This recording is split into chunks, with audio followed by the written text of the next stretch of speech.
అందరేమైన నిన్నడుగ వచ్చెదరంచు క్షీరసాగరమందు చేరినావు. నీ చుట్టూ సేవకుల్ నిలువకుండుటకునై భయద సర్పము మీద పండినావు. భక్త బృందము వెంటబడి చరించెదరంచు ఎగిరిపోయడి పక్షి నెక్కినావు.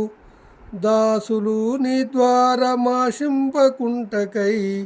మంచి యోధుల కాపు నుంచినావు.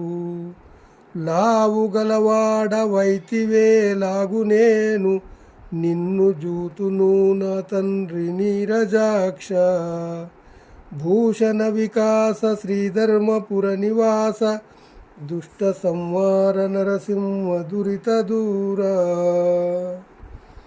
భావము: ఓ నరసింహస్వామి, నీ భక్తులేమైనా అడుగుటకు వచ్చెదరని పాలసముద్రంలో నుంటివి. చుట్టూ సేవకులు నిలబడుటకు వీలు లేకుండా భయంకరమైన పాముపై పడుకుంటివి. భక్తులు వెంట పడుదురేమోనని పక్షిపై నెక్కినావు. దాసులు చొరబడకుండా మంచి యోధులను ద్వారము వద్ద కాపలా ఉంచితివి. గొప్పవాడవురా తండ్రి, ఇంక నిన్ను నేను ఏ విధంగా చూడగలను పద్మాక్ష?